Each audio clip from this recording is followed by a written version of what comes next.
আসসালামু আলাইকুম সুপ্রিয় শিক্ষার্থীরা, আজকে আমরা তৃতীয় শ্রেণীর প্রাথমিক গণিত বইয়ের 83 পৃষ্ঠার 4, 5, 6, 7, 8, 9 এই যে 6টা অঙ্ক আছে, এই 6টা অঙ্কের সমাধান করব। তাহলে দেখি 4 নং অঙ্কে কী বলা আছে। 4 নং অঙ্কে বলা আছে যে 12 জন বন্ধু প্রত্যেকে কত করে টাকা দিলে 22 টাকা দামের 18টি খাতা কিনতে পারবে, অর্থাৎ প্রত্যেকে কত করে টাকা দিলে এই জিনিসটা চাইছে। চলো তাহলে আমরা এই 4 নং অঙ্কের সমাধান করি। যে একটি খাতার দাম,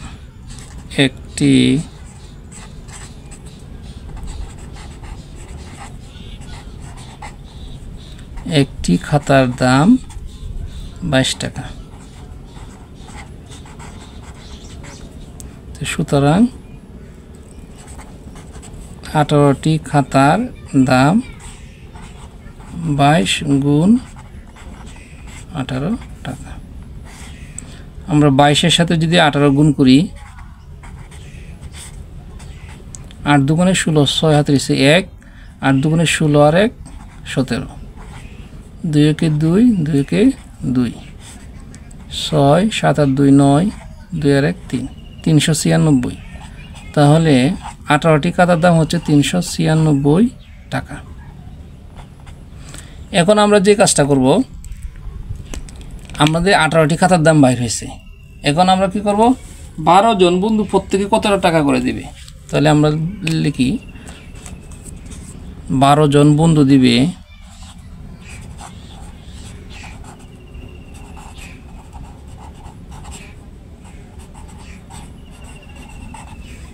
396 টাকা। তাহলে একজন বন্ধু কত টাকা করে দিবে, বিষয়টা এরকম যে তাহলে একজন বন্ধু দিবে 396 ভাগ 12 টাকা। এখন আমরা 12 দিয়ে 396 ভাগ করে দেখাই দিব। তাহলে আমরা যদি 12 ভাগ করে দেখাই, 12 দিয়ে 396, 3 বরং 36, আবার 3 বরং 36। তাহলে আমরা কত পাইলাম, 33 টাকা। 33 টাকা পাইছি। তাহলে আমরা এখানে লিখব 33 টাকা। প্রশ্নে ছিল যে প্রত্যেকে কত টাকা করে দিবে, তাহলে আমরা প্রত্যেক বন্ধু কত টাকা করে দিবে, 33 টাকা। আশা করি তোমরা এই 4 নং অঙ্কের সমাধানটা বুঝতে পারছো। চলো আমরা এখন 5 নং অঙ্কের সমাধানটা করি। 5 নং অঙ্কটা হলো 500 টাকার 3টি নোট 15 জনের মধ্যে ভাগ করে দিলে প্রত্যেকে কত টাকা করে পাবে। চলো তাহলে আমরা এই 5 নং অঙ্কের সমাধানটা করি। তাহলে 500 টাকা কটা নোট, 3টি নোট 15 জনের মধ্যে ভাগ করে দিতে বলছে। তাহলে আমরা লিখব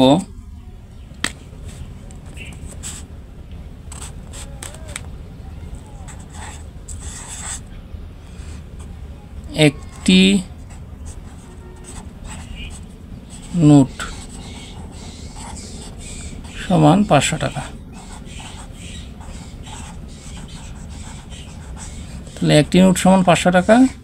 সুতরাং 3টি নোট সমান 500 গুণ 3 টাকা। 500 সাথে 3 গুণ করলে কত হয়, 3 × 5 = 15, অর্থাৎ 1500 টাকা। এখন কথা হচ্ছে এই 1500 টাকা 15 জনের মধ্যে ভাগ করে দিতে বলছে। তাহলে 15 জন পাবে 1500 টাকা।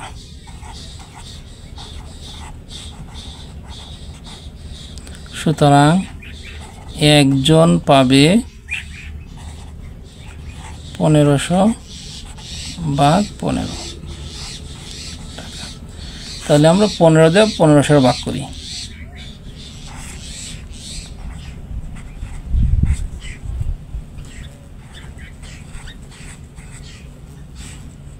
তাহলে 15কে 15, একটা শূন্য কাটা নামাইলাম, 15 শূন্যের মধ্যে 0 বার যা, আর একটা শূন্য কাটা নামাইলাম, 15 শূন্যের মধ্যে 0 বার যা।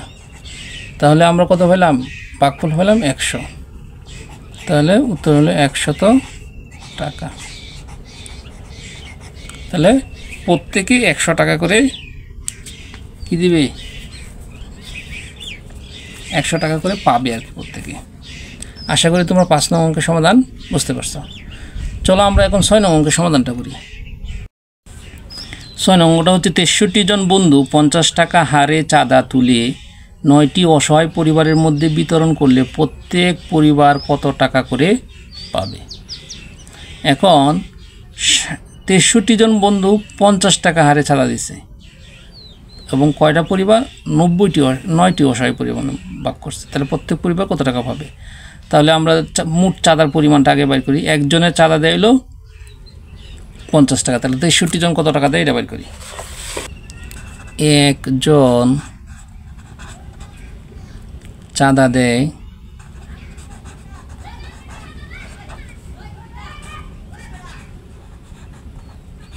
50 টাকা। সুতরাং 63 জন চাঁদা দেয় 50 গুণ 63। তাহলে আমরা 50-এর সাথে 63 গুণ করি। 3 0 0 3 5 15 6 0 0 5 6 30। তাহলে পাইলাম 3150 টাকা। অর্থাৎ মোট চাঁদার পরিমাণ 3150। এই 3150 9টি পরিবারের মধ্যে ভাগ করে দিতে বলছে। তাহলে আমরা লিখব 9টি পরিবার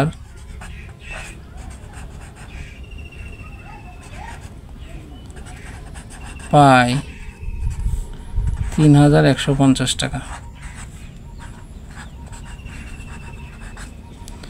একটি পরিবার কত টাকা পায় এই কথাটা বলছে। একটি পরিবার পায় 3150 ভাগ 9। তাহলে আমরা 9 দিয়ে ভাগ করি 3150। 9 দিয়ে 31 মধ্যে কয়বার যাচ্ছে? 4 নং 36 20 হয়ে যায়। তাহলে 3 নং 27 3 বা 3 নং 27। 11 থেকে যদি আমরা 7 বাদ দিই তাকে হচ্ছে কত? 4। তাহলে 5 কাটে নামাইলাম 45। 5 নং 45। আর এই 0 কাটে নামাইলাম 9 0 মধ্যে কয়বার যা? 0 বার যা। তাহলে আমরা এনে ভাগফল পাইছি 350। তাহলে এনে কত টাকা? 350 টাকা। আমাদের প্রশ্নে ছিল যে একটি পরিবার কত টাকা পায়। তাহলে একটি পরিবার পায় 350 টাকা। আশা করি তোমরা 6 নং অঙ্কের সমাধান বুঝতে পারছো। 7 নং অঙ্কটি হচ্ছে হেলেন একটি 104 মিটার লম্বা ফিতার 13 ভাগে 5 ভাগ তার ছোট ভাই রিফাতকে দিল। রিফাত কত মিটার ফিতা পেল? তাহলে হেলেন একটি কি কইছে 104 মিটার যে লম্বা ফিতা আছে, এই ফিতার 13 ভাগের 5 ভাগ তার ছোট ভাই দিছে। এখন তার ছোট ভাই কত মিটার পেয়েছে? তাহলে চলো আমরা অঙ্কটা সমাধান করি।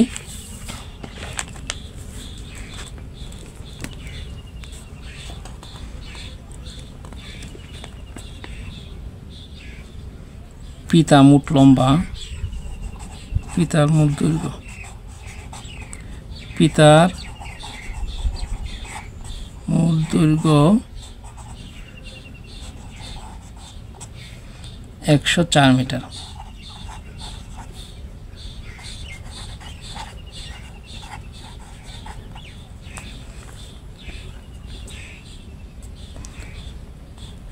রিফাতকে দিল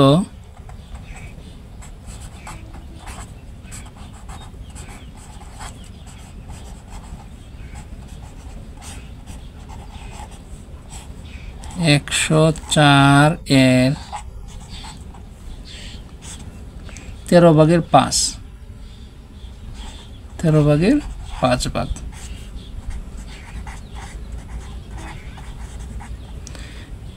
এখন আমরা কি করব, এই 13 দিয়ে 104 ভাগ করব।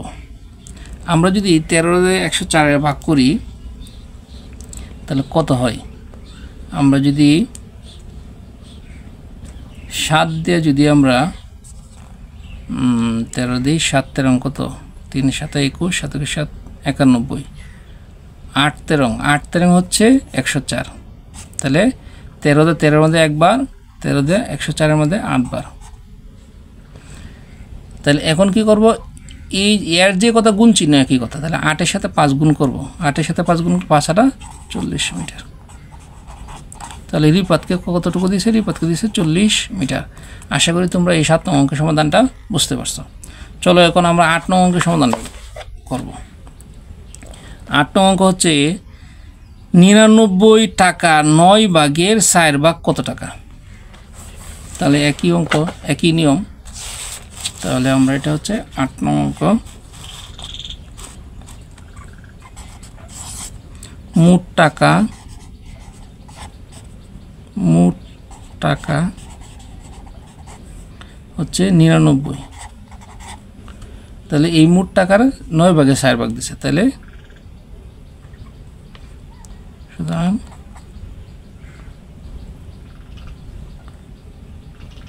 টাকার পরিমাণ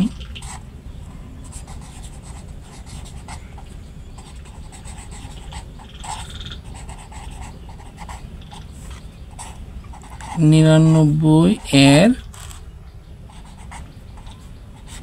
9 ভাগের 4 ভাগ টাকা। তা 9 দিয়ে যদি 99 কাটি, 9 দিয়ে 9 কে 9 9 11 99। এখন আমরা বলছিলাম কি এর যে কত গুণ একই কথা, তাহলে 4 এর সাথে 11 গুণ করলে কত হয়? 44। তাহলে আমরা 99 টাকা 9 ভাগে 4 ভাগ হইল 44 টাকা। আশা করি তোমরা এই 8 নং অঙ্কের সমাধানটাও বুঝতে পারছো। চলো আমরা এখন 9 নং অঙ্কের সর্বশেষ যে 9 নং অঙ্কটা আছে, 9 নং অঙ্কের সমাধানটা করব। 9 নং অঙ্ক আছে সালমা 112 কিলোমিটার পথের 14 ভাগের 13 ভাগ বসে যায় এবং বাকি পথ হেঁটে যায়। সে কত পথ বাসে যায় আর কি, সে কত পথ বাসে যায়। অর্থাৎ আমরা এখন 9 নং অঙ্কের সমাধান করব। সালমা 112 কিলোমিটার পথের 14 ভাগের 13 ভাগ বাসে যায় এবং বাকি পথ হেঁটে যায়। সে কত পথ বাসে যায়? তাহলে একই নিয়মের অঙ্ক আমরা চলো করি।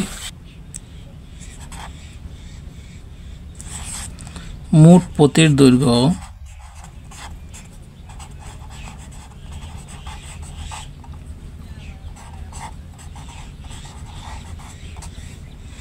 112 কিলোমিটার।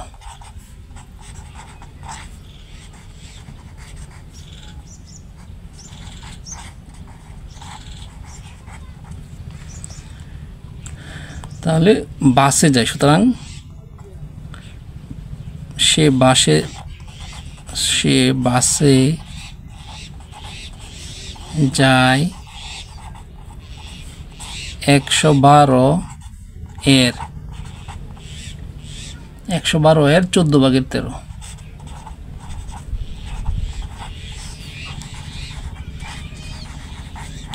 কিমি মানে কিলোমিটার। এখন আমরা সে বাসা যেতেছে কত, 112 এর 14 ভাগের 13। 14 দিয়ে যদি 112 এর ভাগ করি কত কাটাকাটি যায়? 14 দিয়ে 14 এর ভাগ করলে একবার, 14 যদি 112 এর ভাগ করি 8 বার যায়। তাহলে এখন আমরা করব এই 8 এবং 13 গুণ করব। গুণ করে দিকে কত হয়? 3 8 24 এর 4 হাতে রয়েছে 2, 8কে 8 আর 2 10, 104 কিলোমিটার। তাহলে সে বাসে গেছে হলো 104 কিলোমিটার, অর্থাৎ 112 কিলোমিটারের মধ্যে 104 কিলোমিটার গেছে সে বাসে।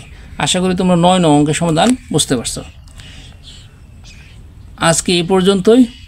সকলকে ধন্যবাদ। আমার চ্যানেলটি অর্থাৎ আমার ভিডিও যদি তোমাদের ভালো লেগে থাকে অবশ্যই আমার চ্যানেলটি সাবস্ক্রাইব করবা এবং লাইক ও কমেন্টস করবা। সকলকে ধন্যবাদ জানিয়ে আজকে শেষ করলাম। আসসালামু আলাইকুম ওয়া রাহমাতুল্লাহ।